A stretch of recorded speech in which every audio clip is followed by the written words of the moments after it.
그 핏덩이는 어디로 보냈나? 냉동창고 제일 안쪽에 넣어뒀습니다. 좋아. 내일 아침이면 얼어 죽겠지. 회장님 아들이고 뭐고 이제 이 회사는 내 거다. 한겨울 항구의 냉동 창고에서 작은 울음소리가 멈춰가고 있었습니다. 하지만 그 대화가 오간 지 29년이 지난 지금 태성물산 본사 대회의실에는 숨막히는 긴장감이 흐르고 있었습니다. 이사진과 임원들이 도열한 가운데 한 청년이 프로젝터 화면을 가리키며 차분하게 말하고 있었습니다. 여기 보시는 1997년 12월 24일자 영수증입니다. 한서준이었습니다. 30살 태성물산 회계팀 대리. 그는 화면에 띄운 낡은 영수증을 가리켰습니다. 항목은 냉동 창고 임대료입니다. 하지만 이상한 점이 있습니다. 당시 우리 회사는 항구 쪽에 창고를 운영하지 않았거든요. 상석에 앉은 박인철 상무의 얼굴이 굳어졌습니다. 그렇다면 누가 왜 회사 돈으로 창고를 빌렸을까요? 서준의 눈빛이 날카롭게 빛났습니다. 이 질문에 답하려면 29년 전으로 돌아가야 합니다. 시간은 거슬러 올라갑니다. 1997년 12월 IMF 외환위기로 나라 전체가 휘청거리던 그 겨울이었습니다. 한진우 회장의 아내가 아들을 낳고 숨을 거뒀습니다. 슬픔에 잠긴 회장에게 20년 동업자 박인철이 다가왔습니다. 회장님, 정신 차리십시오. 지금 회사가 위기입니다. 인철의 얼굴에는 걱정이 가득했습니다. 하지만 그의 눈 깊은 곳에는 다른 감정이 숨어 있었습니다. 탐욕이었습니다. 인철은 생각했습니다. 20년을 그림자처럼 살아왔어. 이제 내 차례야. 그날 밤 인철은 병원 신생아실로 몰래 들어갔습니다. 인큐베이터 안에 누워있는 작은 아기. 한진우 회장의 유일한 혈육이었습니다. 인철은 주위를 살피고 아기를 꺼냈습니다. 조용히 병원을 빠져나온 인철은 부하에게 전화를 걸었습니다. 냉동 창고 열쇠 있지? 오늘 밤 급한 물건을 보관해야 해. 인철은 항구로 차를 몰았습니다. 차가운 겨울바람이 창문을 흔들었습니다. 뒷좌석 바구니에서 아기가 울고 있었습니다. 하지만 인철의 표정에는 미동도 없었습니다. 항구에 도착한 인철은 냉동 창고 문을 열었습니다. 영하 20도의 차가운 공기가 쏟아져 나왔습니다. 생선과 얼음 냄새가 코를 찔렀습니다. 인철은 바구니를 창고 제일 안쪽 구석에 놓았습니다. 아기는 파랗게 질려 가늘게 울고 있었습니다. 미안하지만 이건 어쩔 수 없어. 내 인생을 위해서야. 인철은 문을 닫고 자물쇠를 채웠습니다. 꽝! 그 소리와 함께 아기의 울음소리가 차단되었습니다. 인철은 고개를 저으며 차에 올랐습니다. 내일 아침 출근하기 전에 확인하면 돼. 그때쯤이면 다 끝났겠지. 하지만 인철은 몰랐습니다. 그날 새벽 두부 배달을 하던 정숙이 그 냉동 창고 근처를 지나갈 거라는 것을. 정숙은 50살의 두부 장수였습니다. 새벽같이 일어나 두부를 만들고 리어카에 싣고 시장 상인들에게 배달하는 것이 그녀의 일과였습니다. 그날도 여느 때처럼 항구 쪽 식당들을 돌고 있었습니다. 리어카를 끌고 가던 정숙이 문득 멈춰 섰습니다. 저게 뭔 소리지? 희미하게 들려오는 울음소리였습니다. 정숙은 귀를 기울였습니다. 아기 울음소리. 어디서 나는 거지? 냉동 창고 쪽에서 들려오는 소리였습니다. 정숙은 리어카를 세워두고 창고로 다가갔습니다. 문틈으로 차가운 공기가 새어나오고 있었습니다. 아니, 이 추운데 누가 아기를 여기에? 정숙은 자물쇠를 흔들었습니다. 하지만 굳게 잠겨 있었습니다. 울음소리는 점점 약해지고 있었습니다. 정숙은 주위를 둘러봤습니다. 바닥에 녹슨 쇠파이프가 굴러다니고 있었습니다. 정숙은 그것을 집어들고 자물쇠를 내리쳤습니다. 쾅! 쾅! 쾅! 서너 번 내리치자 자물쇠가 부서졌습니다. 정숙은 문을 벌컥 열었습니다. 차가운 공기가 얼굴을 때렸습니다. 제일 안쪽 바구니 하나가 놓여 있었습니다. 정숙은 달려가 바구니를 들어 올렸습니다.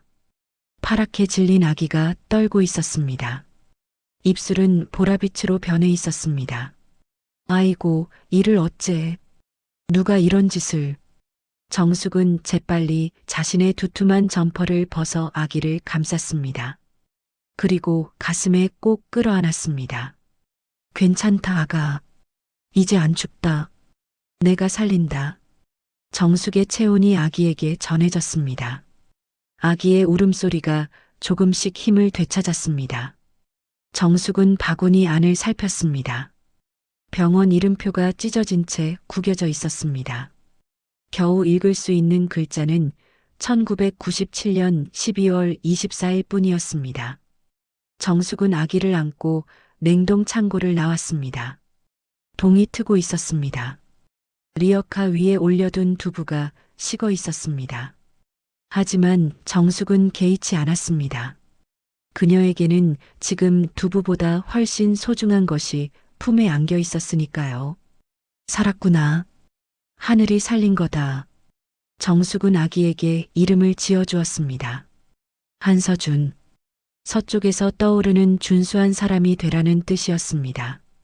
그날부터 정숙과 서준의 인생이 시작되었습니다. 하지만 그들은 몰랐습니다. 29년 후 서준이 자신을 죽이려 한 사람과 같은 회사에서 일하게 될 거라는 것을, 그리고 그 사람이 바로 상사가 될 거라는 것을. 운명의 톱니바퀴가 돌아가기 시작했습니다. 세월은 빠르게 흘렀습니다. 정숙은 서준을 품에 안고 단칸방으로 돌아왔습니다. 남편은 일찍 세상을 떠났고 자식도 없던 그녀에게 서준은 하늘이 내린 선물이었습니다. 정숙은 새벽같이 일어나 두부를 만들었습니다. 콩을 불리고 갈고 끓이고 틀에 부어 굳히는 일. 힘든 노동이었지만 정숙은 불평하지 않았습니다. 리어카에 두부를 싣고 시장을 돌 때도 서준을 업고 다녔습니다. 아줌마, 두부 열무 주이소. 오늘 물이 좋습니다. 싱싱해요.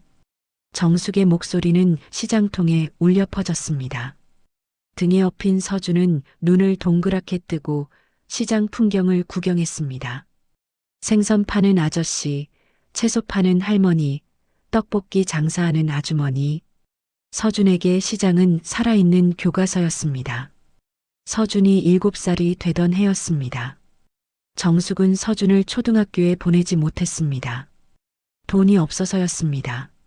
서준은 시장 한 구석에 쪼그리고 앉아 정숙의 장사를 구경했습니다.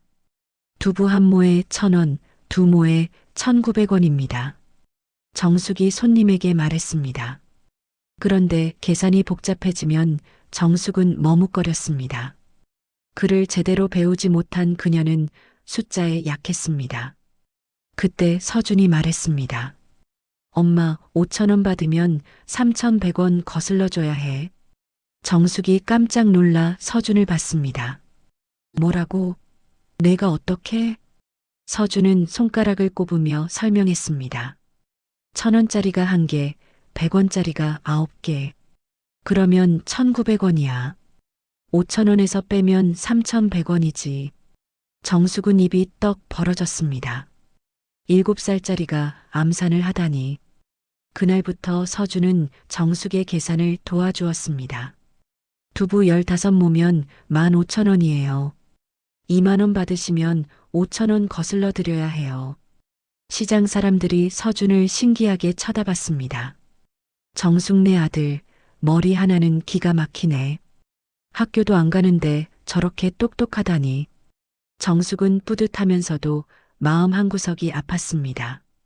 남들은 학원이다 뭐다 하는데 자기 아들은 시장 바닥에서 굴러다니게 하고 있으니까요. 서준아, 미안하다. 엄마가 돈이 없어서. 정숙이 서준의 머리를 쓰다듬었습니다. 서준은 해맑게 웃었습니다. 괜찮아요, 엄마. 저는 여기가 좋아요. 시장이 제 학교예요. 서준은 정말로 시장에서 많은 것을 배웠습니다. 물건값을 흥정하는 법, 사람을 대하는 법, 돈의 흐름을 읽는 법, 그리고 무엇보다 숫자를 읽는 법을. 서준의 머릿속에는 거대한 장부가 펼쳐져 있었습니다. 오늘 두부 40모를 팔았으니 4만 원, 콩값 10,000원, 연탄값 3,000원 빼면 순이익은 27,000원. 서준은 정숙이 장부를 쓸 때마다 옆에서 지켜봤습니다. 그리고 머릿속으로 계산을 했습니다. 정숙보다 빠르고 정확했습니다. 시간이 흘러 서준이 20살이 되었습니다. 정숙의 허리는 더욱 굽었고 손은 거칠어졌습니다. 하지만 서준은 건강하게 자랐습니다. 키는 175cm로 크지 않았지만 눈빛만큼은 누구보다 또렷했습니다. 엄마, 저 검정고시 봤어요. 어느 날 서준이 말했습니다. 검정고시? 그게 뭔데? 고등학교 졸업장 받는 시험이에요. 붙으면 대학도 갈 수 있어요. 정숙의 눈이 휘둥그레졌습니다. 대학? 우리가 무슨 돈으로? 엄마, 장학금이라는 게 있대요. 성적 좋으면 공짜로 다닐 수 있어요. 서준은 도서관에서 독학했습니다. 정숙이 두부 장사하는 동안 서준은 도서관에 앉아 책을 읽었습니다. 수학, 국어, 영어, 사회, 과학. 모든 과목이 어렵지 않았습니다. 특히 숫자가 나오는 과목은 눈 감고도 풀 수 있었습니다. 검정고시 결과가 나왔습니다. 서준은 전 과목 만점을 받았습니다. 시장 사람들이 난리가 났습니다. 정숙네 아들이 만점을 받았대. 학교도 안 다니고 독학으로. 정숙은 서준을 꼭 안았습니다. 눈물이 주르륵 흘러내렸습니다. 내 새끼 잘했다. 정말 잘했어. 하지만 서준은 대학에 가지 않았습니다. 엄마 혼자 두고 갈 수 없었습니다. 대신 서준은 회계 자격증을 땄습니다. 도서관에서 책을 빌려 공부했습니다. 전산회계, 세무회계, 재무회계. 모두 1년 만에 땄습니다. 시장 상인들이 서준을 찾기 시작했습니다. 서준아, 세금 신고 좀 도와줘라. 장부 정리 좀 해달라. 서준은 흔쾌히 도와주었습니다. 돈을 받지 않았습니다. 시장 사람들이 자신과 정숙을 돌봐준 은혜를 갚는 것이었습니다. 그러던 어느 날이었습니다. 시장에 양복 입은 남자들이 찾아왔습니다. 재개발 용역업체 직원들이었습니다. 여기 철거될 예정이니까 한 달 안에 나가세요. 보상금은 얼마 안 됩니다. 상인들이 술렁거렸습니다. 우리 평생 여기서 장사했는데 어디 가라는 겁니까? 보상금도 터무니없이 적잖아요. 양복 입은 남자들은 코웃음을 쳤습니다. 싫으면 법원 가서 다투시든가요. 그때 서준이 나섰습니다. 잠깐만요. 계약서 좀 봅시다. 남자들이 서준을 위아래로 훑어봤습니다. 시장통 젊은이가 뭘 안다고? 하지만 서준은 당당했습니다. 남자들이 건넨 계약서를 받아 읽기 시작했습니다. 서준의 눈이 빠르게 움직였습니다. 1분, 2분, 3분. 서준이 계약서를 덮었습니다. 이거 사기 계약서네요. 뭐라고? 보상금 산정 기준이 평당 50만 원으로 되어 있는데 법정 기준은 100만 원입니다. 그리고 여기 특약 조항 보세요. 계약 후 보상금을 받으려면 2년을 기다려야 한다고 되어 있어요. 남자들의 얼굴이 굳어졌습니다. 누가 변호사도 아닌 게 아는 척을. 서준은 계약서를 찢어버렸습니다. 여러분, 이 계약서에 도장 찍지 마세요. 사기당합니다. 상인들이 와하고 환호성을 질렀습니다. 남자들은 화가 나서 돌아갔습니다. 하지만 며칠 후 정장 입은 다른 사람이 찾아왔습니다. 중년의 신사였습니다. 이서준 씨 맞습니까? 네, 그런데요. 저는 태성물산 인사팀장입니다. 우리 회사에서 일할 생각 없으십니까? 서준은 깜짝 놀랐습니다. 태성물산, 대한민국 10대 기업 중 하나였습니다. 인사팀장이 명함을 건넸습니다. 저희가 시장 재개발 프로젝트를 맡았는데 그 용역 업체 사람들이 당신 이야기를 하더군요. 계약서 한번 보고 모든 허점을 찾아냈다고. 우리 회사에 그런 인재가 필요합니다. 서준은 명함을 받아들었습니다. 태성물산 인사팀장 김성호. 서준의 가슴이 뛰었습니다. 이것은 기회였습니다. 시장 바닥을 벗어나 세상으로 나갈 수 있는 기회. 하지만 서준은 망설였습니다. 엄마를 두고 갈 수 없었습니다. 그날 밤 정숙과 서준은 단칸방에 마주 앉았습니다. 서준아, 가거라. 엄마는 괜찮다. 이제 너는 날아야 할 때야. 하지만 정숙이 서준의 손을 꽉 잡았습니다. 너는 냉동 창고에서 죽을 뻔했다가 살아난 놈이다. 하늘이 살린 데는 이유가 있어. 가서 큰일 해라.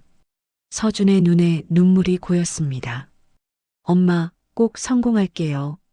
돈 많이 벌어서 엄마 편하게 해드릴게요. 정숙은 서준의 등을 토닥였습니다. 다음 날 서준은 태성물산 입사원서를 냈습니다. 며칠 후 합격 통가 왔습니다. 서준은 처음으로 정장을 샀습니다. 시장에서 산 싸구려 양복이었지만 서준에게는 세상에서 가장 멋진 옷이었습니다. 출근 첫날 정숙이 서준의 넥타이를 매주었습니다. 가서 기죽지 마라. 너는 누구한테도 안 꿀린다. 네, 엄마. 서준은 지하철을 타고 서울로 향했습니다. 창밖으로 도시 풍경이 스쳐 지나갔습니다. 서준은 주먹을 꽉 쥐었습니다. 이제 시작이다. 하지만 서준은 몰랐습니다. 자신이 들어갈 회사에 29년 전 자신을 죽이려 한 사람이 있다는 것을, 그리고 그 사람이 바로 자신의 상사가 될 거라는 것을. 운명의 수레바퀴는 이미 돌아가고 있었습니다. 태성물산 본사는 서울 강남 한복판에 우뚝 솟아 있었습니다. 유리로 된 외벽이 햇빛을 받아 반짝거렸습니다. 서준은 회전문 앞에서 잠시 멈춰 섰습니다. 심호흡을 했습니다. 시장 냄새 대신 차가운 에어컨 바람이 얼굴을 스쳤습니다. 로비는 대리석으로 마감되어 있었습니다. 구두 소리가 쩔렁쩔렁 울렸습니다. 서준은 인사팀을 찾아갔습니다. 신입사원 한서준입니다. 김성호 팀장이 반갑게 맞아주었습니다. 어서 오세요. 회계팀으로 배정됐어요. 같이 가시죠. 엘리베이터를 타고 15층으로 올라갔습니다. 문이 열리자 넓은 사무실이 펼쳐졌습니다. 수십 개의 책상이 줄지어 있었습니다. 직원들은 모니터를 들여다보며 키보드를 두들기고 있었습니다. 여기가 회계팀입니다. 팀장님께 인사드리세요. 김성우가 안쪽으로 안내했습니다. 유리로 된 팀장실 문을 노크했습니다. 들어오세요. 낮고 굵은 목소리가 들렸습니다. 문이 열렸습니다. 책상 뒤에 앉은 남자가 서준을 올려다봤습니다. 50대 중반으로 보이는 남자였습니다. 머리는 깔끔하게 넘겼고 양복은 고급스러웠습니다. 하지만 눈빛은 날카로웠습니다. 박인철 상무였습니다. 29년 전 갓난아기를 냉동 창고에 버린 바로 그 사람이었습니다. 하지만 서준은 몰랐습니다. 인철도 마찬가지였습니다. 죽은 줄 알았던 아기가 눈앞에 서 있다는 것을. 신입사원 한서준입니다. 잘 부탁드립니다. 서준이 허리를 굽혀 인사했습니다. 인철은 서준을 위아래로 훑어봤습니다. 검정고시 출신이라고? 네, 그렇습니다. 인철의 입꼬리가 살짝 올라갔습니다. 우리 팀은 다들 명문대 출신이야. 따라오기 힘들 텐데 최선을 다하겠습니다. 뭐, 기대는 안 하지만 열심히는 해봐. 인철이 손을 흔들며 나가라는 신호를 보냈습니다. 서준은 팀장실을 나왔습니다. 가슴이 답답했습니다. 첫인상부터 좋지 않았습니다. 김성우가 서준을 자리로 안내했습니다. 창가 구석자리였습니다. 여기가 자리예요.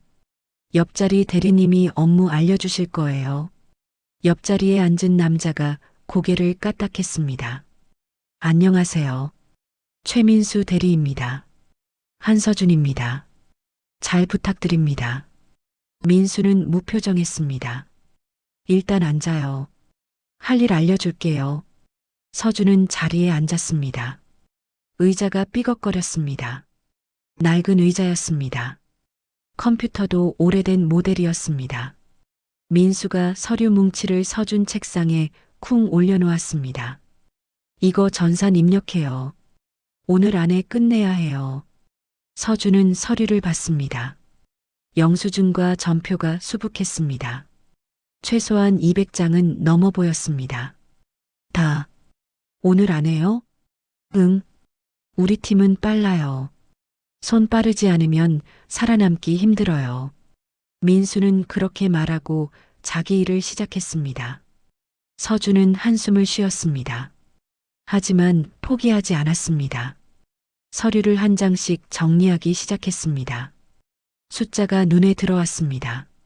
서준의 눈이 빠르게 움직였습니다. 영수증을 보고 컴퓨터에 입력하고 다음 장으로 넘어갔습니다. 점심시간이 되었습니다. 직원들이 하나둘 일어나 식당으로 향했습니다. 서준도 일어나려는데 민수가 말했습니다. 신입은 점심 늦게 먹어요. 전화 받아야 하거든요. 아, 네. 서준은 다시 앉았습니다. 사무실이 텅 비었습니다. 서준의 배에서 꼬르륵 소리가 났습니다. 아침을 제대로 못 먹었거든요. 서준은 책상 서랍에서 엄마가 싸준 주먹밥을 꺼냈습니다. 김으로 싼 주먹밥이었습니다. 한 입 베어 물었습니다. 짭조름하고 고소한 맛이 입안에 퍼졌습니다. 눈시울이 뜨거워졌습니다. 엄마 생각이 났습니다. 새벽같이 일어나 이걸 만들었을 엄마의 모습이 떠올랐습니다. 서준은 주먹밥을 다 먹고 다시 일을 시작했습니다. 오후 5시가 되었습니다. 서준은 마지막 영수증을 입력했습니다. 200장을 다 끝냈습니다. 민수가 놀란 표정으로 쳐다봤습니다. 벌써 다 했어요? 네. 확인해 보세요. 민수가 파일을 열어봤습니다. 눈이 커졌습니다. 완벽했습니다. 오타 하나 없이 정확했습니다. 생각보다 빠르네요. 민수는 인정하기 싫다는 듯 고개를 돌렸습니다. 퇴근 시간이 되었습니다. 직원들이 짐을 싸기 시작했습니다. 서준도 일어나려는데 인철이 팀장실에서 나왔습니다. 한서준 대리. 네. 내일까지 보고서 하나 써와. 우리 팀 업무 효율화 방안. 서준은 당황했습니다. 첫날인데 보고서를요? 신입일수록 새로운 시각이 필요하지. 10장 이상으로. 인철은 그렇게 말하고 돌아섰습니다. 서준은 한숨을 쉬었습니다. 집에 가고 싶었습니다. 하지만 어쩔 수 없었습니다. 서준은 자리에 앉아 보고서를 쓰기 시작했습니다. 밤 10시가 넘어서야 보고서가 완성되었습니다. 서준은 파일을 저장하고 자리에서 일어났습니다. 텅 빈 사무실이 을씨년스러웠습니다. 지하철을 타고 집으로 향했습니다. 단칸방에 도착한 것은 자정이 넘어서였습니다. 정숙이 기다리고 있었습니다. 서준아, 왜 이제 와? 밥 먹었어? 네, 엄마. 회사에서 먹었어요. 거짓말이었습니다. 서준은 점심 먹은 게 전부였습니다. 하지만 엄마를 걱정시키고 싶지 않았습니다. 회사 어때? 사람들 괜찮아? 네, 다들 친절해요. 이것도 거짓말이었습니다. 서준은 방으로 들어가 쓰러지듯 누웠습니다. 온몸이 피곤했습니다. 하지만 잠이 오지 않았습니다. 첫날부터 이렇게 힘들 줄은 몰랐습니다. 서준은 천장을 바라봤습니다. 포기하고 싶지 않았습니다. 엄마를 위해서라도 버텨야 했습니다. 다음 날 아침 서준은 일찍 출근했습니다. 보고서를 인철 책상 위에 올려놓았습니다. 오전 10시 인철이 출근했습니다.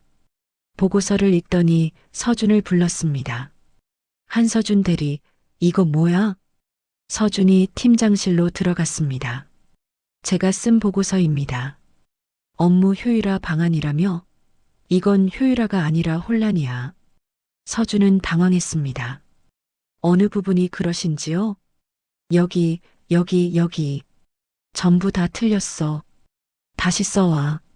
인철이 보고서를 서준 가슴에 툭 던졌습니다. 서준은 보고서를 받아들고 나왔습니다. 얼굴이 화끈거렸습니다. 자리에 앉아 보고서를 다시 읽어봤습니다.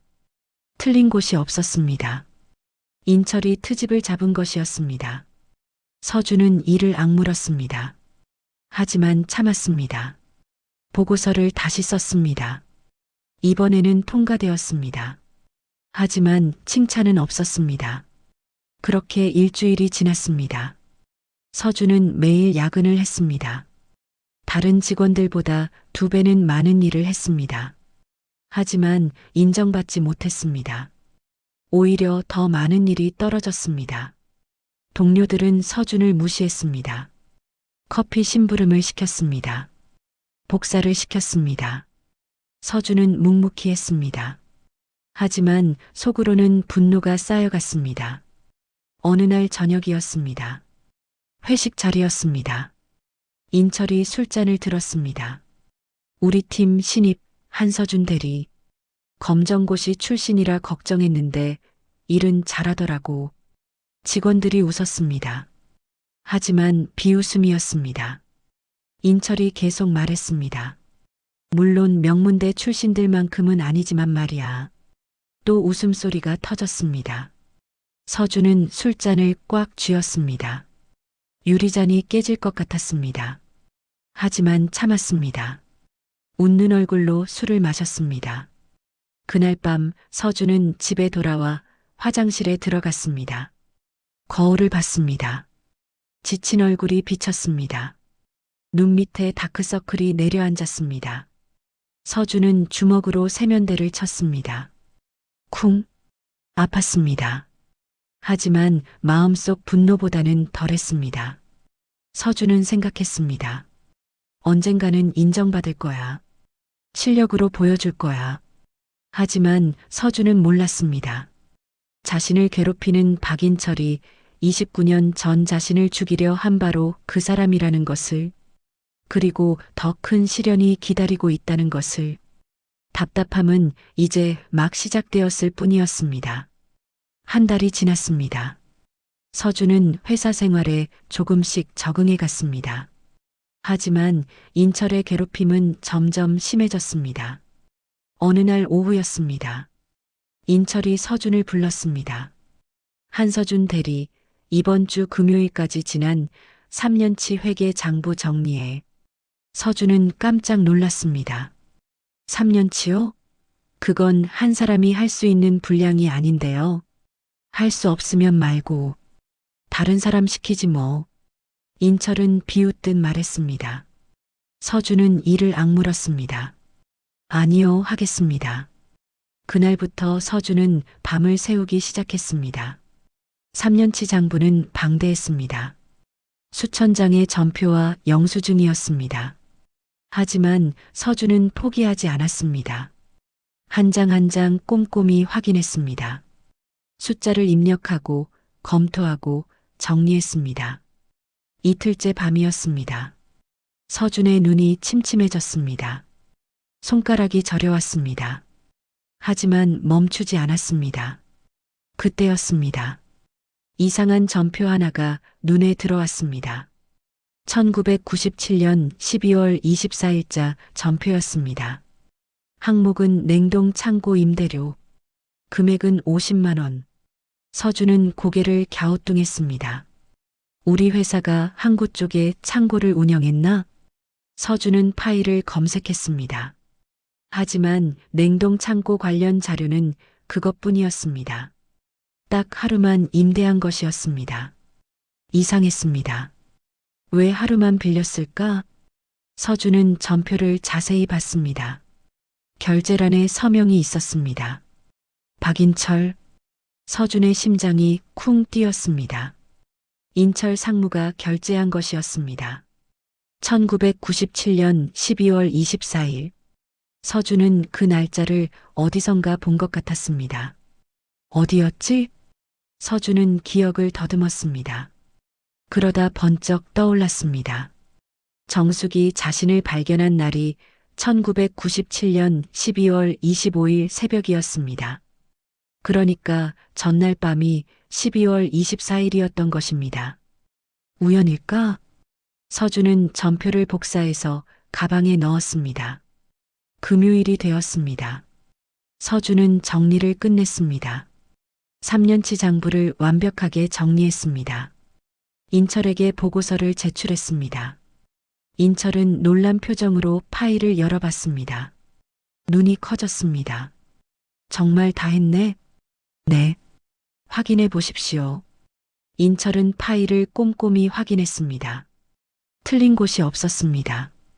인철의 얼굴이 굳어졌습니다. 검정고시 출신 주제의 제법인데 인철은 인정하기 싫다는 듯 중얼거렸습니다.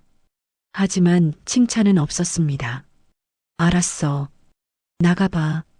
서준은 팀장실을 나왔습니다. 억울했습니다. 밤을 새워가며 일했는데 한마디 칭찬도 없다니. 하지만 서준은 참았습니다. 그날 저녁이었습니다. 서준은 회사 옥상에 올라갔습니다. 답답한 마음을 달래려고요. 서울 야경이 펼쳐져 있었습니다. 불빛들이 반짝거렸습니다.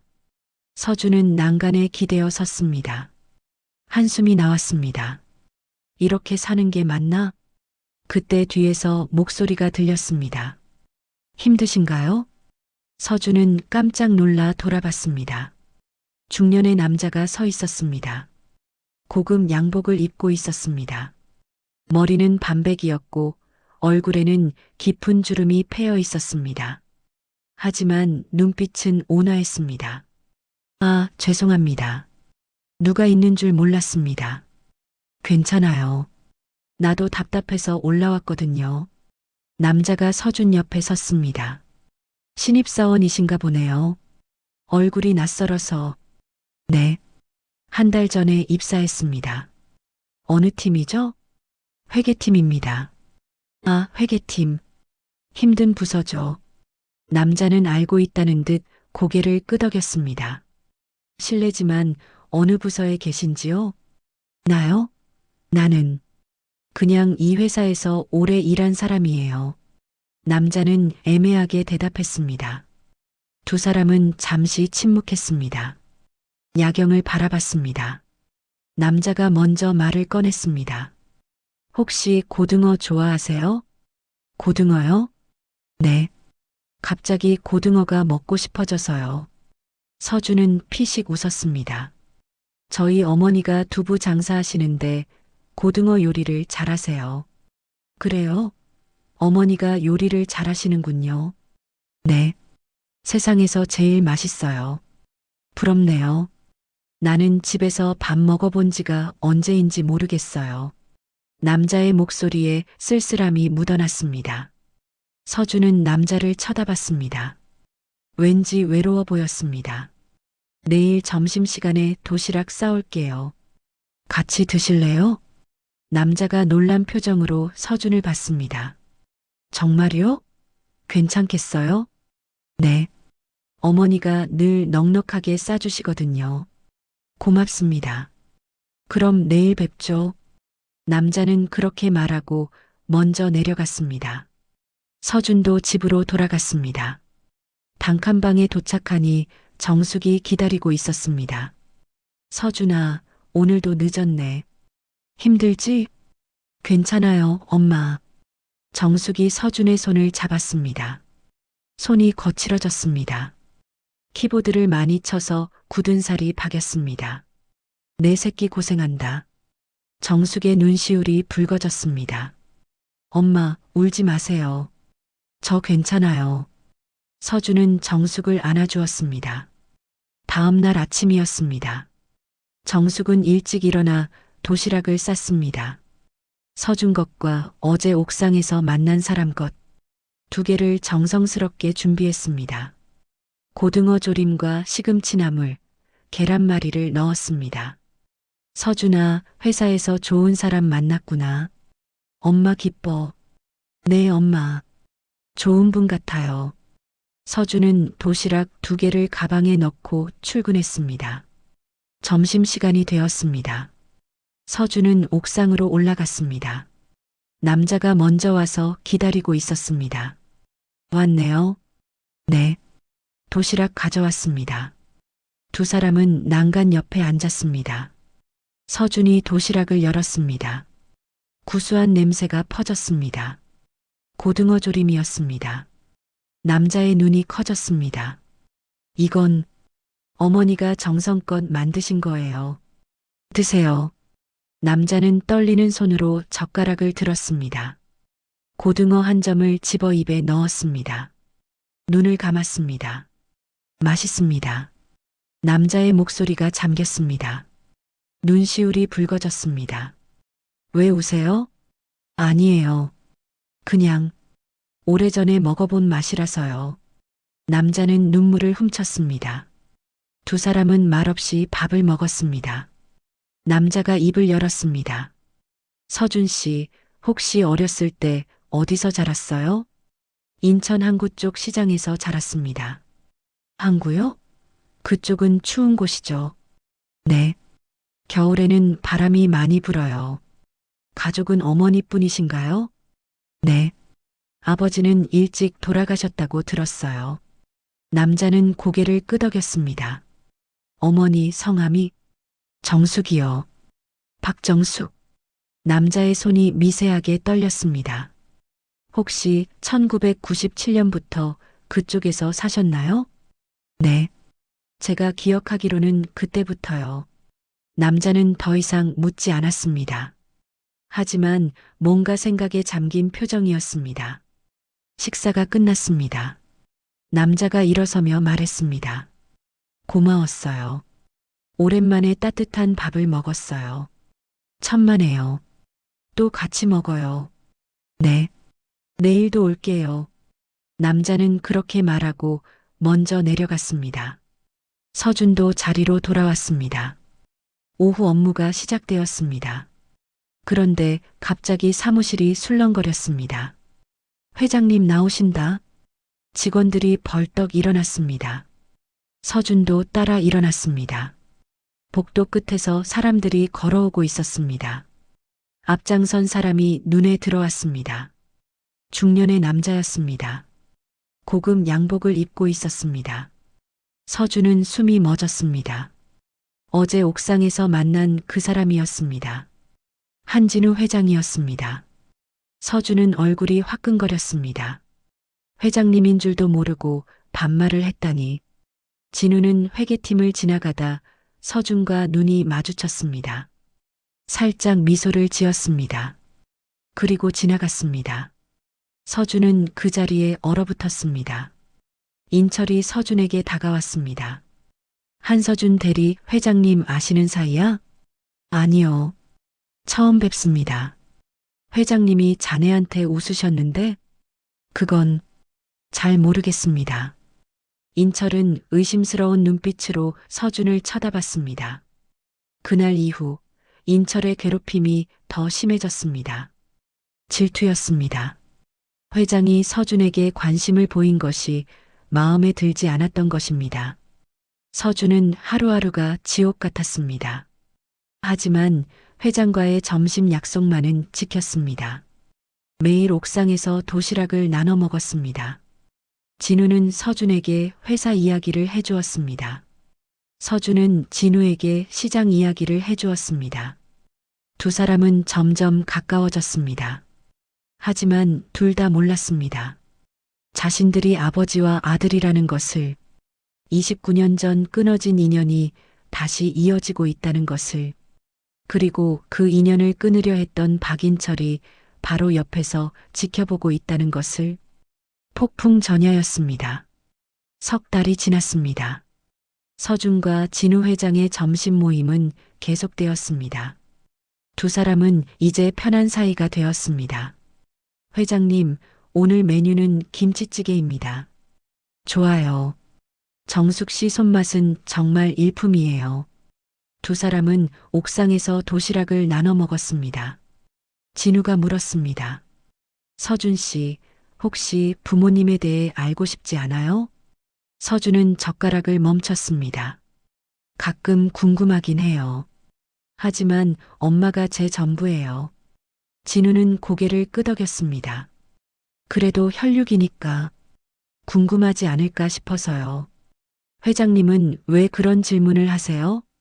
나도 잃어버린 아들이 있어서요. 서준은 놀랐습니다. 아드님이요? 네. 29년 전에 태어나자마자 세상을 떠났어요. 진우의 목소리가 떨렸습니다. 죄송합니다. 힘든 이야기를 꺼내서. 괜찮아요. 오히려 서준 씨와 있으면 마음이 편해져요. 아들이 살아있었다면 서준 씨 나이쯤 됐을 거예요. 진우는 쓸쓸하게 웃었습니다. 서준은 가슴이 뭉클했습니다. 왠지 진우가 외롭게 느껴졌습니다. 그날 오후였습니다. 인철이 서준을 불렀습니다. 한서준 대리, 지하 문서 보관실 정리 좀 해줘. 문서 보관실이요? 응. 오래된 파일들이 쌓여 있거든. 정리하고 목록 만들어. 언제까지요? 이번 주 안에. 할 수 있지? 네, 알겠습니다. 서준은 지하로 내려갔습니다. 문서 보관실은 음침했습니다. 형광등이 깜빡거렸습니다. 먼지가 가득했습니다. 서준은 마스크를 쓰고 정리를 시작했습니다. 오래된 상자들이 산더미처럼 쌓여 있었습니다. 1990년대 자료들이었습니다. 서준은 한 상자씩 열어봤습니다. 회계장부, 계약서, 영수증들이 가득했습니다. 그러다 1997년이라고 쓰인 상자를 발견했습니다. 서준은 그 상자를 열었습니다. 가슴이 두근거렸습니다. 왜인지 중요한 뭔가가 있을 것 같았습니다. 상자 안에는 낡은 파일들이 있었습니다. 서준은 한 장씩 넘겨봤습니다. 그러다 눈이 커졌습니다. 냉동 창고 임대 계약서가 나온 것입니다. 1997년 12월 24일. 계약 기간은 단 하루. 계약자는 박인철. 서준의 손이 떨렸습니다. 왜 하루만 빌렸을까? 서준은 계속 파일을 뒤졌습니다. 그리고 봉투 하나를 발견했습니다. 비공개라고 적혀 있었습니다. 서준은 주위를 살폈습니다. 아무도 없었습니다. 봉투를 열었습니다. 안에서 사진 한 장이 나왔습니다. 병원 사진이었습니다.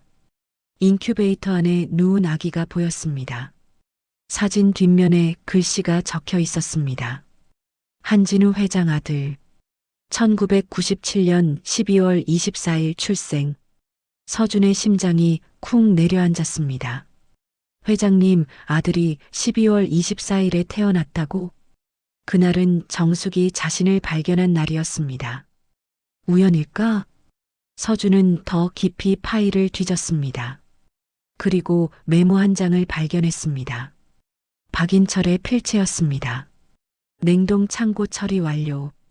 아무도 모른다. 이제 회사는 내 것이다. 서준의 온몸에 소름이 돋았습니다. 냉동 창고 처리라니? 설마. 서준의 머릿속이 복잡해졌습니다. 퍼즐 조각들이 맞춰지기 시작했습니다. 1997년 12월 24일 회장 아들 출생. 같은 날 박인철이 냉동 창고 임대. 다음 날 새벽 정숙이 냉동 창고에서 아기 발견. 그 아기가 바로 자신. 서준은 주저앉았습니다. 숨이 막혔습니다. 설마 내가 회장님 아들이란 말인가? 그리고 박인철이 나를 죽이려 했던 거야? 서준은 믿을 수 없었습니다. 하지만 증거들이 너무 명확했습니다. 서준은 파일들을 챙겼습니다. 사진과 메모를 가방에 넣었습니다. 증거를 확보해야 했습니다. 철컥. 문 잠기는 소리가 들렸습니다. 서준은 깜짝 놀라 문 쪽으로 달려갔습니다. 손잡이를 돌렸습니다. 하지만 문은 열리지 않았습니다. 밖에서 잠근 것이었습니다. 누구세요? 문 열어주세요.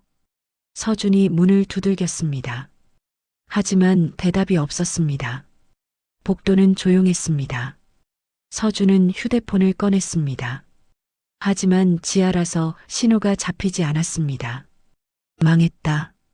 서준은 다시 문을 두들겼습니다. 1시간이 지났습니다. 아무도 오지 않았습니다. 서준은 바닥에 주저앉았습니다. 일부러 가둔 거야. 박인철이 내가 뭔가 알아냈다는 걸 눈치챈 거야. 서준은 두려웠습니다. 하지만 동시에 분노가 치밀어 올랐습니다. 29년 전에 나를 죽이려 했던 놈이 아직도 나를 괴롭히고 있어. 용서 못해. 서준은 일어났습니다. 문을 발로 찼습니다. 쿵, 쿵, 쿵. 하지만 든든한 철문은 끄떡도 하지 않았습니다. 밤이 되었습니다. 형광등이 꺼졌습니다. 칠흑 같은 어둠이 내렸습니다. 서준은 휴대폰 손전등을 켰습니다. 배터리가 30%밖에 남지 않았습니다. 아껴 써야 했습니다. 서준은 구석에 앉아 무릎을 끌어안았습니다. 정숙 생각이 났습니다. 지금쯤 엄마는 걱정하고 계시겠지. 서준은 눈물이 났습니다. 엄마 미안해요. 제가 너무 무모했어요. 그때였습니다. 복도에서 발소리가 들렸습니다. 서준은 벌떡 일어났습니다. 누구세요? 여기 사람 있어요. 발소리가 멈췄습니다. 그리고 문 열리는 소리가 들렸습니다. 철컥. 문이 열렸습니다. 밝은 빛이 쏟아져 들어왔습니다. 서준은 눈을 가렸습니다. 누군가 실루엣이 보였습니다. 서준 씨? 익숙한 목소리였습니다. 회장님? 진우 회장이었습니다. 왜 여기 계세요? 문이 잠겨 있던데. 저도 모르겠습니다. 갑자기 잠겨서. 진우는 서준을 부축해서 밖으로 데리고 나왔습니다. 다치진 않았어요? 네, 괜찮습니다. 진우는 서준을 회장실로 데려갔습니다. 소파에 앉혔습니다. 물을 따라 주었습니다. 서준은 물을 벌컥벌컥 마셨습니다. 목이 말랐습니다. 진우가 물었습니다. 무슨 일이 있었어요? 서준은 망설였습니다. 지금 말해야 할까? 하지만 증거가 아직 부족했습니다. 사진과 메모만으로는 약했습니다. 더 확실한 증거가 필요했습니다. 아무 일도 아닙니다. 문이 고장 난 것 같아요. 진우는 의심스러운 표정이었습니다. 하지만 더 묻지 않았습니다. 조심하세요. 회사에 이상한 사람들이 있을 수 있어요. 네, 알겠습니다. 서준은 회장실을 나왔습니다. 집으로 돌아가려는데 복도에서 인철과 마주쳤습니다. 인철은 서준을 보고 살짝 놀란 표정을 지었습니다. 한서준 대리, 아직 있었어? 문서 정리는 다 했고? 아직입니다. 내일 마저 하겠습니다. 그래. 조심해서 가. 인철은 그렇게 말하고 지나갔습니다. 하지만 서준은 느꼈습니다. 인철의 눈빛에서 살기를. 서준은 서둘러 회사를 나왔습니다. 밤거리를 걸으며 생각했습니다. 위험하다. 박인철이 나를 노리고 있어. 하지만 물러설 수 없다. 진실을 밝혀야 해. 정숙을 위해서, 회장님을 위해서, 그리고 나 자신을 위해서. 서준은 주먹을 꽉 쥐었습니다. 집에 도착했습니다. 정숙이 현관문을 열었습니다. 서준아, 왜 이렇게 늦었어? 전화도 안 받고. 정숙은 울먹이고 있었습니다. 미안해요, 엄마. 일이 좀 있었어요. 무슨 일인데? 얼굴이 왜 이래? 정숙이 서준의 얼굴을 살폈습니다. 창백하고 지쳐 보였습니다. 괜찮아요. 그냥 피곤해서 그래요. 서준은 방으로 들어갔습니다. 쓰러지듯 침대에 누웠습니다. 온몸이 떨렸습니다. 공포와 분노가 뒤섞였습니다. 그날 밤 서준은 악몽을 꿨습니다. 차가운 냉동 창고 안, 어둠 속에서 울고 있는 아기. 그 아기가 바로 자신이었습니다. 그리고 문 밖에서 웃고 있는 박인철. 서준은 비명을 지르며 깼습니다. 식은땀이 온몸을 적셨습니다. 심장이 미친 듯이 뛰었습니다. 정숙이 달려왔습니다. 서준아, 괜찮아? 네. 악몽 꿨어요. 정숙이 서준을 안아주었습니다. 괜찮다. 엄마가 여기 있다. 서준은 정숙의 품에 안겨 울었습니다. 29년 만에 알게 된 진실. 자신이 누구인지, 누가 자신을 죽이려 했는지 너무 무거운 진실이었습니다. 하지만 서준은 결심했습니다. 반드시 진실을 밝히겠다고, 박인철을 심판대에 세우겠다고, 그리고 진짜 아버지 한진우 회장에게 모든 것을 말하겠다고. 하지만 그러려면 결정적인 증거가 필요했습니다. 사진과 메모만으로는 부족했습니다. 더 확실한 물증이 필요했습니다.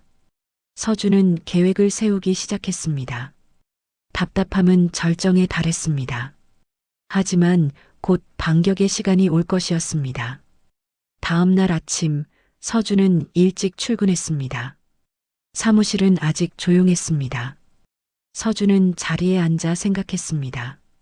어떻게 증거를 더 확보할까? 사진과 메모만으로는 부족했습니다. 박인철이 직접 범행을 인정하는 증거가 필요했습니다. 서준은 계획을 세웠습니다. 박인철을 자극해서 실수하게 만들어야 했습니다. 그날 오전이었습니다. 팀 회의가 있었습니다. 인철이 앞에 서서 말했습니다. 다음 주에 감사가 있습니다. 모두 장부 정리 철저히 하세요. 직원들이 고개를 끄덕였습니다. 서준이 손을 들었습니다.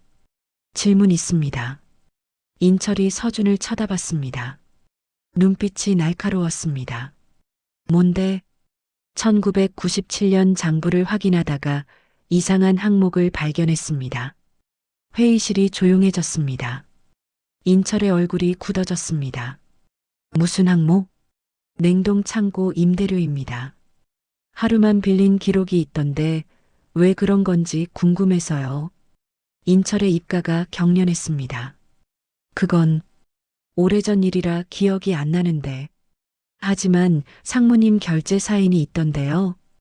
혹시 기억나시면 알려주세요. 서준은 침착하게 말했습니다. 인철은 서준을 노려봤습니다. 알았어. 나중에 확인해보지. 회의가 끝났습니다. 서준은 자리로 돌아왔습니다. 인철이 씩 웃고 있었습니다. 첫 술을 둔 것입니다. 점심시간이었습니다. 서준은 옥상으로 올라갔습니다. 진우 회장이 먼저 와 있었습니다. 서준 씨, 오늘은 왜 도시락이 없어요? 죄송합니다. 오늘은 제가 사드리고 싶어서요. 서준은 편의점 삼각김밥을 꺼냈습니다. 진우는 웃었습니다. 삼각김밥도 좋죠. 두 사람은 나란히 앉았습니다.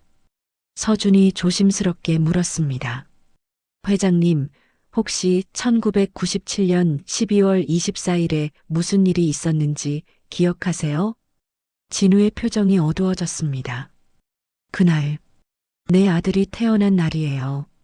서준은 침을 꿀꺽 삼켰습니다. 그리고 어떻게 되셨어요? 아내가 출산 중에 세상을 떠났어요. 아들도 인큐베이터 사고로 곧바로 숨졌고요. 진우의 목소리가 떨렸습니다. 사고라고요? 네. 박인철 상무가 당시에는 이사였는데 그가 병원에서 처리를 다 해줬어요. 나는 아내를 잃은 슬픔에 정신이 없었거든요. 서준의 가슴이 쿵 내려앉았습니다.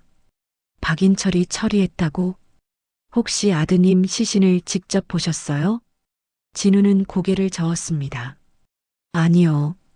인철이 화장까지 다 해버렸어요. 너무 흉하다면서. 나는 아들 얼굴 한 번 못 봤어요. 서준은 주먹을 꽉 쥐었습니다. 역시 박인철의 조작이었습니다. 회장님, 만약에요.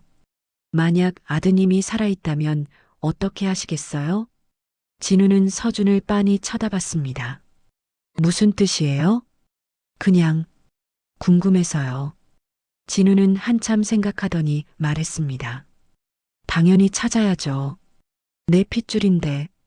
그리고 아들을 지키지 못한 죄를 용서받고 싶어요.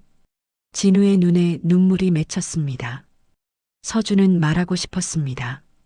제가 바로 그 아들입니다라고. 하지만 참았습니다. 증거가 확실해지면 그때 말하기로 했습니다. 오후가 되었습니다. 서준은 인사팀을 찾아갔습니다. 김성우 팀장을 만났습니다. 팀장님, 부탁이 있습니다. 뭔데요? 제 개인 신상 기록을 확인하고 싶습니다. 왜요? 확인하고 싶은 게 있어서요. 김성우는 고개를 갸우뚱했습니다. 하지만 파일을 꺼내줬습니다. 서준은 자신의 입사 서류를 봤습니다. 생년월일란이 있었습니다. 1997년 12월 25일 추정이라고 적혀 있었습니다. 정확한 날짜를 모르기 때문이었습니다. 서준은 정숙에게 전화를 걸었습니다. 엄마, 나 태어난 날 정확히 12월 25일 맞아? 그게 엄마가 널 발견한 날이 25일 새벽이야. 그래서 생일을 그렇게 정한 거고, 그럼 실제로는 24일일 수도 있겠네요? 그럴 수도 있지. 왜 갑자기 그걸 물어? 아니에요. 그냥 궁금해서요. 서준은 전화를 끊었습니다. 모든 퍼즐이 맞아떨어졌습니다. 12월 24일 출생, 냉동 창고, 25일 새벽 발견. 자신이 한진우 회장의 아들이 맞았습니다. 이제 확신이 섰습니다. 하지만 증거는 여전히 부족했습니다. 서준은 작전을 실행하기로 했습니다.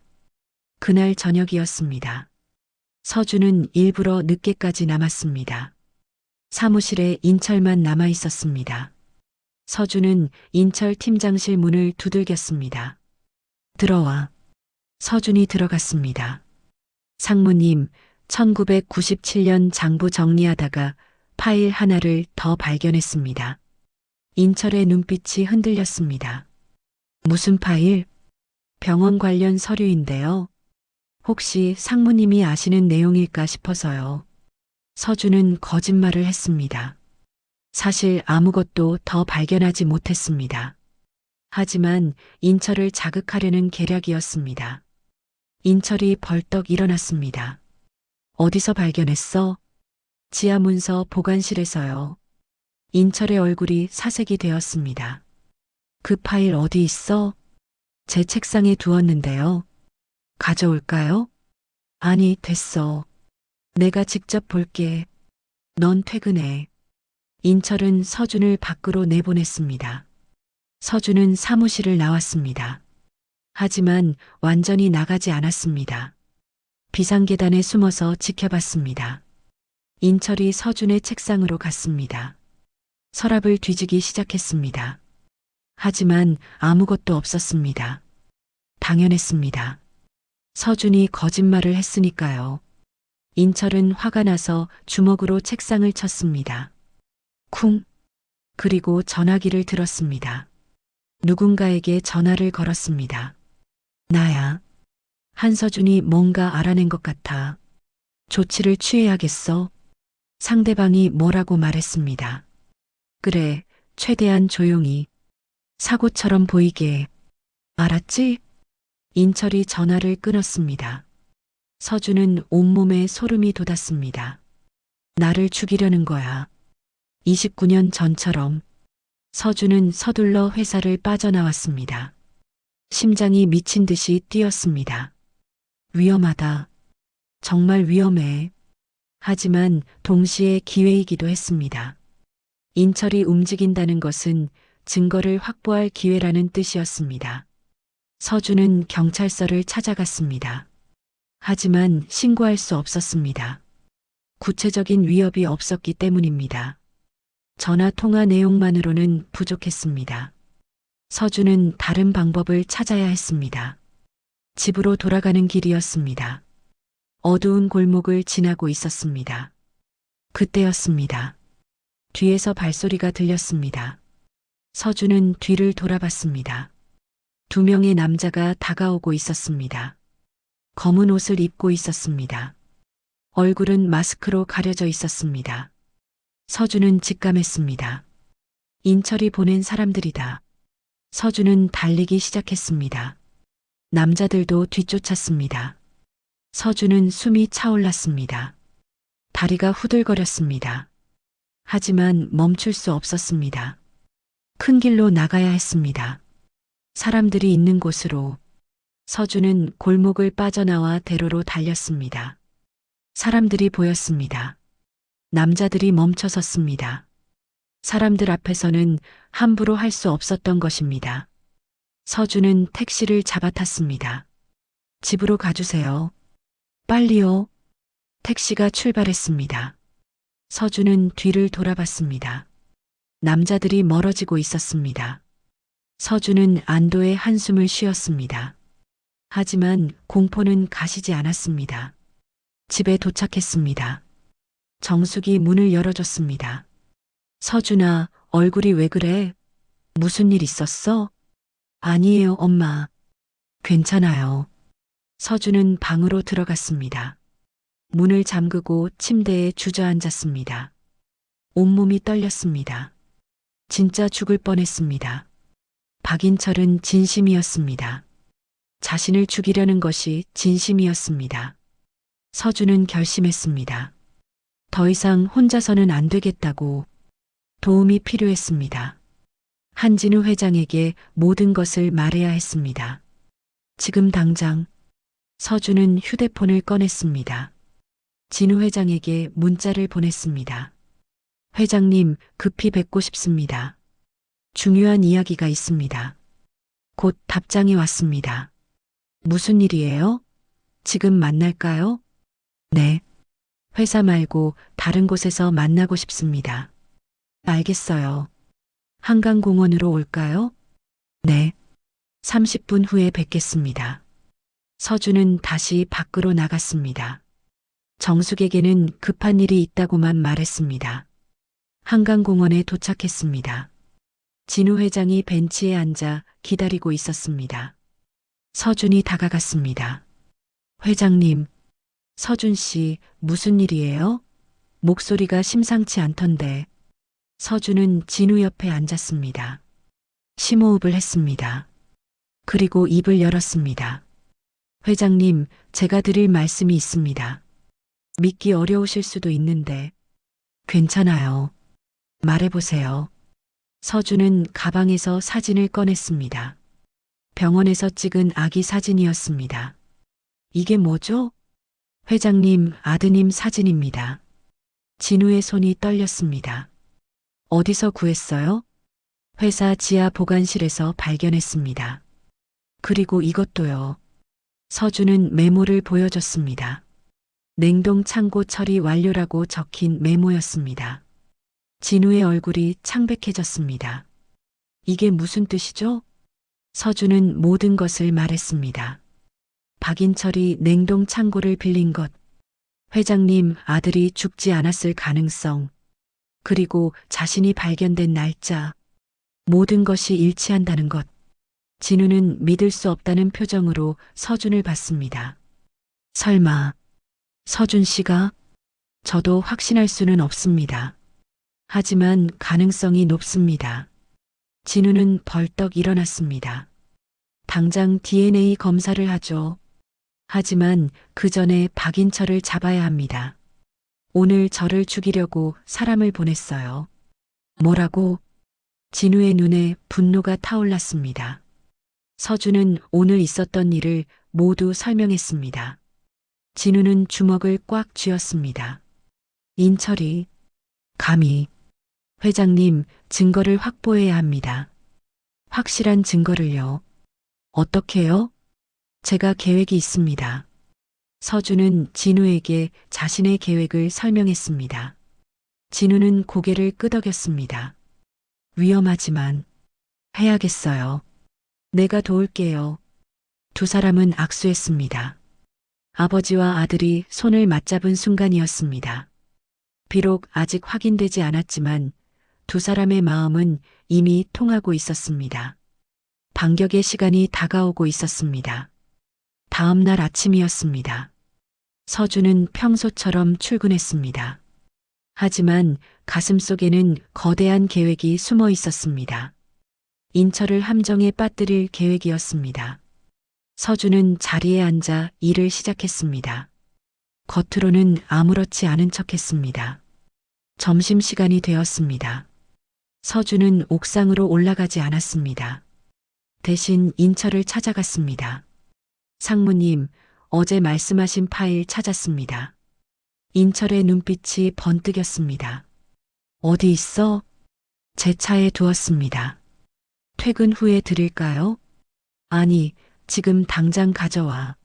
알겠습니다. 서준은 지하 주차장으로 내려갔습니다. 차 트렁크를 열었습니다. 안에는 아무것도 없었습니다. 서준은 미리 숨겨둔 녹음기를 확인했습니다. 작은 녹음기가 차 안쪽에 부착되어 있었습니다. 작동하고 있었습니다. 서준은 다시 사무실로 올라갔습니다. 상무님, 파일이 없어졌습니다. 뭐라고? 분명히 두었는데 누가 가져간 것 같습니다. 인철의 얼굴이 붉어졌습니다. 누가 가져갔겠어? 모르겠습니다. CCTV를 확인해 볼까요? 아니, 됐어. 인철은 화를 내며 팀장실로 들어갔습니다. 서준은 미소를 지었습니다. 첫 번째 미끼를 던진 것입니다. 오후가 되었습니다. 서준은 인사팀 김성호에게 전화를 걸었습니다. 팀장님, 제 개인 사물함 열쇠를 잃어버렸는데 여분이 있나요? 있죠. 지금 드릴까요? 네, 감사합니다. 서준은 여분 열쇠를 받았습니다. 그리고 인철의 사물함 번호를 확인했습니다. 퇴근 시간이 되었습니다. 직원들이 하나둘 떠났습니다. 인철도 퇴근했습니다. 서준은 일부러 남았습니다. 밤 9시가 되었습니다. 사무실이 텅 비었습니다. 서준은 인철의 사물함으로 갔습니다. 마스터키를 꺼냈습니다. 김성우가 실수로 준 마스터키였습니다. 사물함을 열었습니다. 안에서 서류 뭉치가 나왔습니다. 서준은 하나씩 확인했습니다. 그리고 발견했습니다. 병원 서류였습니다. 1997년 12월 24일자 출생 증명서, 한진우 회장 아들이라고 적혀 있었습니다. 그리고 사망 확인서도 있었습니다. 하지만 이상했습니다. 사망 시각이 출생 시각보다 빨랐습니다. 조작된 서류였습니다. 서준은 서류를 사진으로 찍었습니다. 그리고 원래대로 사물함에 넣었습니다. 증거를 확보한 것입니다. 서준은 회사를 나왔습니다. 진우 회장에게 전화를 걸었습니다. 회장님, 증거 확보했습니다. 정말요? 어떤 거죠? 조작된 사망 확인서입니다. 사망 시각이 출생 시각보다 빠릅니다. 진우의 목소리가 떨렸습니다. 이제 확실하군요. 네. 이제 DNA 검사만 하면 됩니다.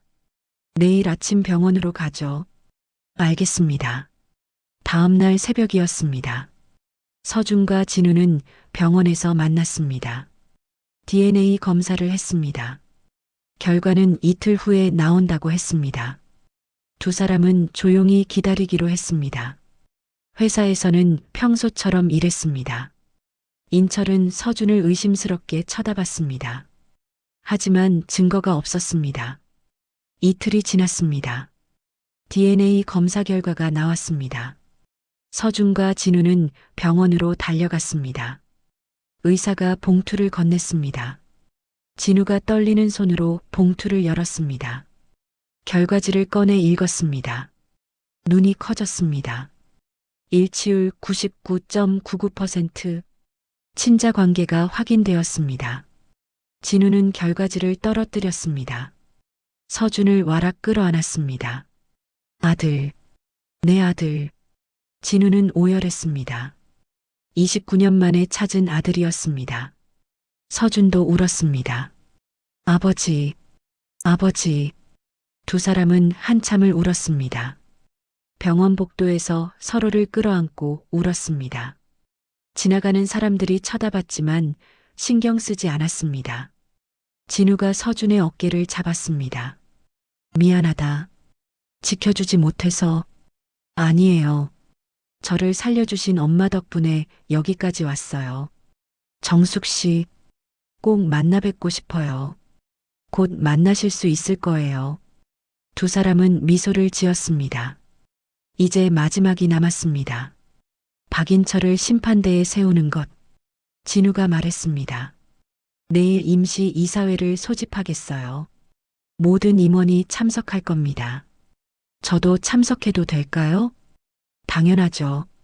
당신은 내 아들이니까. 서준은 고개를 끄덕였습니다.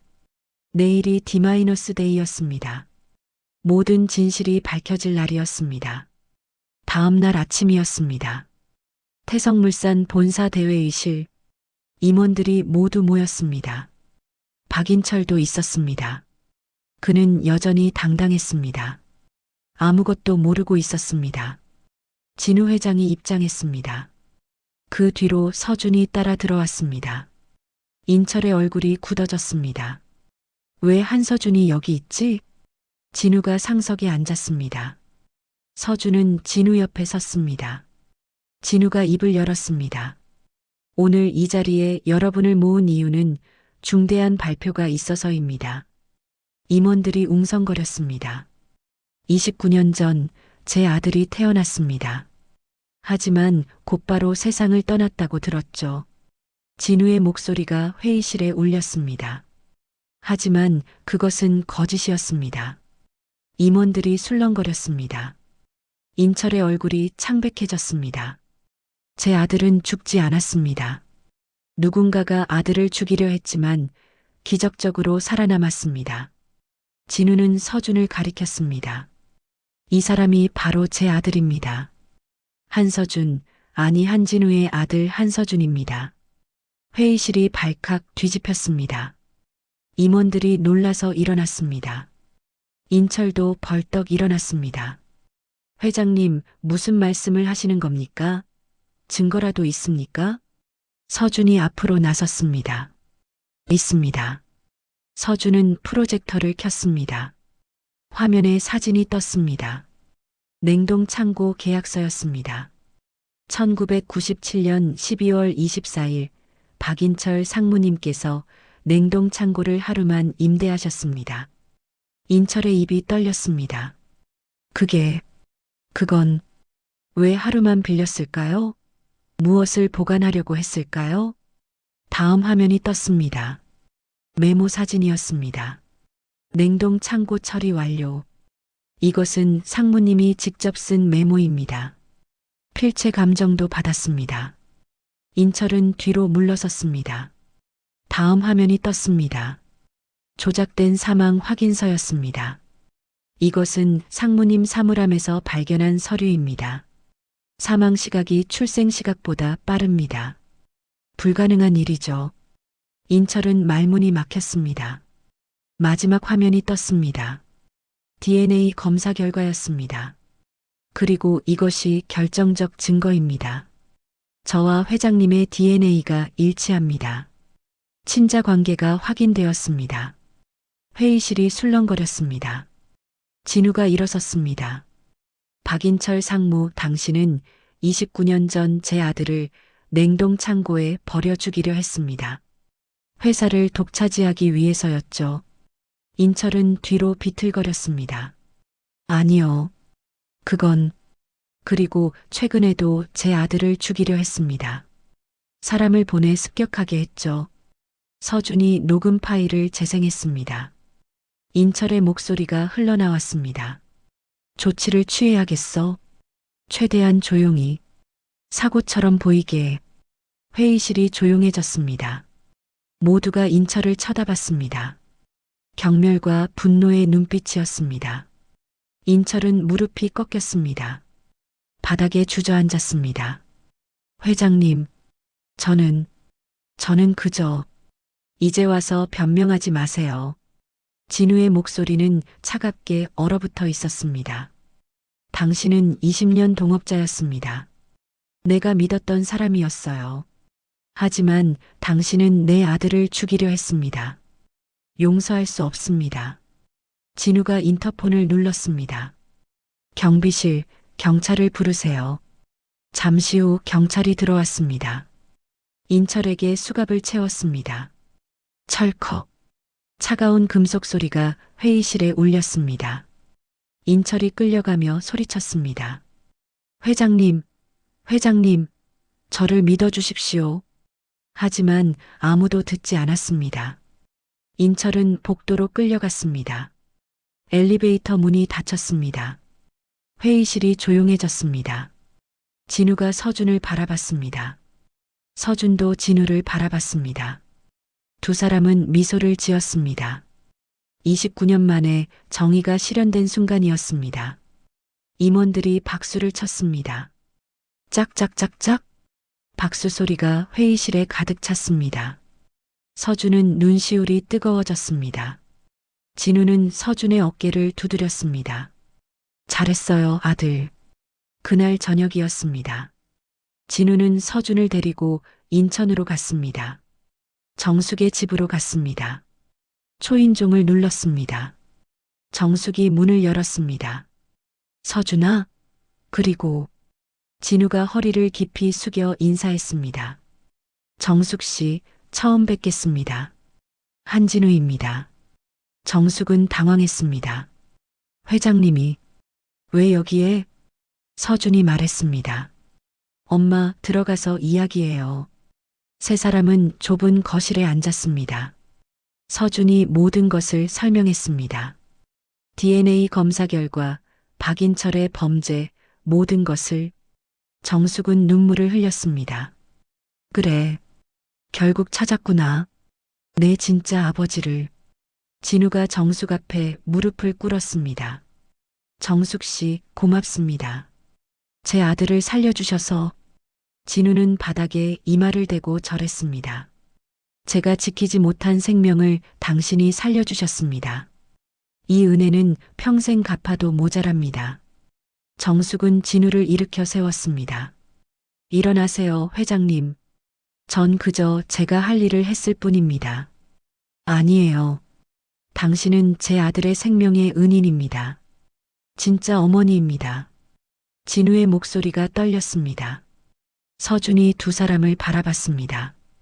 두 명의 부모님이었습니다. 한 명은 피를 나눈 아버지, 한 명은 목숨을 걸고 키워준 어머니. 서준은 두 사람의 손을 잡았습니다. 저는 행운아입니다. 두 분의 사랑을 받았으니까요. 세 사람은 서로를 껴안았습니다. 좁은 거실에서 세 사람의 울음소리가 울려 퍼졌습니다. 하지만 그것은 슬픔의 울음이 아니었습니다. 기쁨과 감사의 울음이었습니다. 29년 만에 진실이 밝혀졌습니다. 아기는 응징받았습니다. 가족은 다시 만났습니다. 카타르시스가 완성된 순간이었습니다. 석 달이 지났습니다. 박인철의 재판이 열렸습니다. 서준과 진우, 정숙이 법정에 앉아 있었습니다. 판사가 판결문을 읽었습니다. 피고인 박인철은 살인 미수, 유기, 횡령 등의 죄로 징역 15년을 선고한다. 인철은 고개를 떨궜습니다. 법정 경비가 그를 데리고 나갔습니다. 서준은 가슴이 시원했습니다. 29년 만에 정의가 실현되었습니다. 법정을 나오며 진우가 말했습니다. 이제 다 끝났어요. 네, 아버지. 서준은 이제 진우를 아버지라고 불렀습니다. 자연스러웠습니다. 세 사람은 식당으로 갔습니다. 조용한 한식당이었습니다. 정숙이 서준의 밥그릇에 반찬을 올려주었습니다. 많이 먹어라. 요즘 너무 바빠서 밥도 제대로 못 먹는 것 같아서. 진우도 서준에게 국을 떠주었습니다. 건강 챙겨야 해요.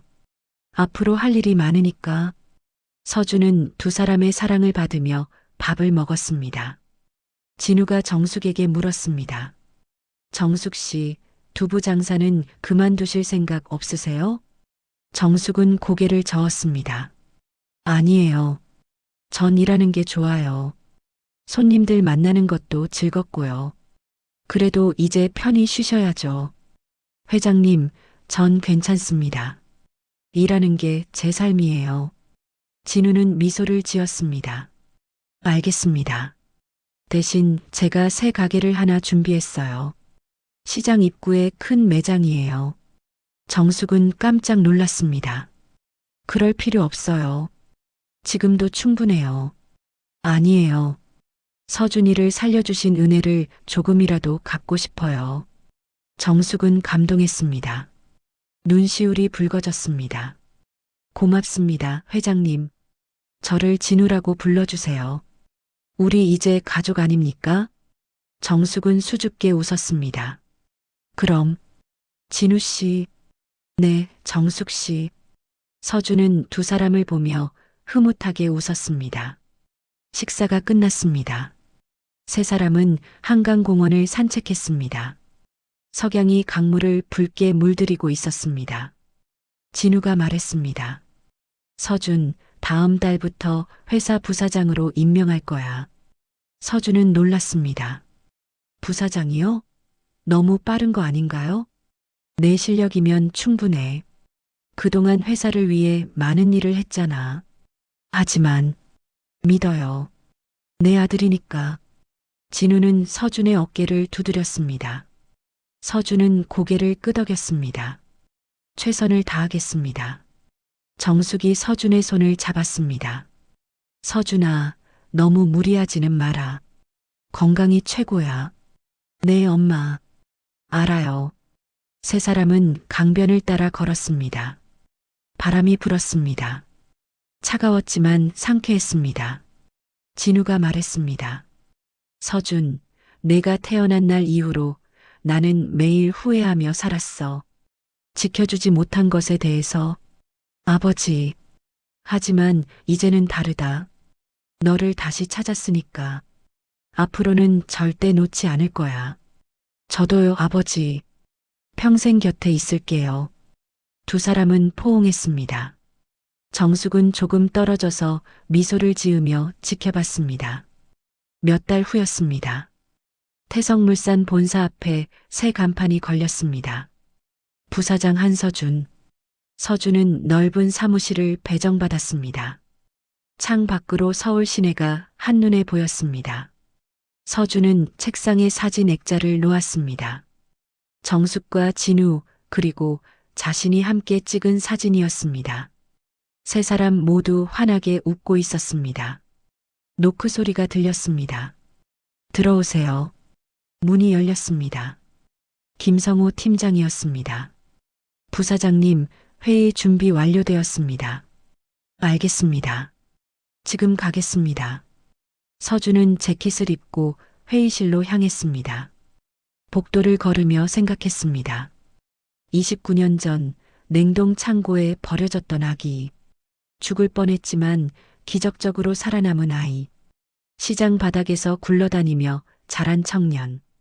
그가 이제 대기업 부사장이 되었습니다. 하지만 서준은 교만하지 않았습니다. 겸손했습니다. 정숙이 가르쳐준 대로 살았습니다. 사람을 귀하게 여기고 최선을 다하며 감사하는 마음으로. 주말이었습니다. 서준은 인천으로 갔습니다. 정숙의 새 가게를 찾았습니다. 시장 입구에 있는 깨끗한 매장이었습니다. 정숙네 두부라는 간판이 걸려 있었습니다. 안으로 들어가자 정숙이 두부를 자르고 있었습니다. 엄마, 장사 잘 돼요? 응, 덕분에 손님이 많아졌어. 회장님, 아니, 내 아버지가 홍보도 많이 해주셨거든. 서준은 웃었습니다. 제가 도와드릴까요? 그래, 저기 두부 좀 나르겠니? 서준은 양복을 벗고 앞치마를 둘렀습니다. 두부를 날랐습니다. 손님들이 신기하게 쳐다봤습니다. 저 사람 TV에서 봤는데? 태성물산 부사장 아니야? 맞네. 근데 왜 여기서 두부를 나르고 있지? 서준은 개의치 않았습니다. 오히려 당당했습니다. 어머니를 돕는 것이 부끄러운 일이 아니니까요. 저녁이 되었습니다. 진우가 가게로 찾아왔습니다. 정숙 씨, 장사 끝났어요? 같이 저녁 먹어요. 네, 마침 정리하던 참이었어요. 세 사람은 근처 식당으로 갔습니다. 삼겹살집이었습니다. 진우가 고기를 구웠습니다. 서툴렀지만 정성스러웠습니다. 정숙이 웃었습니다. 회장님, 아니 진우 씨, 고기 다 타요. 아, 미안해요. 서준이 집게를 받아 고기를 뒤집었습니다. 제가 할게요. 세 사람은 소주잔을 부딪혔습니다. 딸그랑. 정숙이 말했습니다. 서준아, 내가 이렇게 컸구나. 엄마는 정말 자랑스럽다. 엄마 덕분이에요. 엄마가 저를 포기하지 않으셨으니까.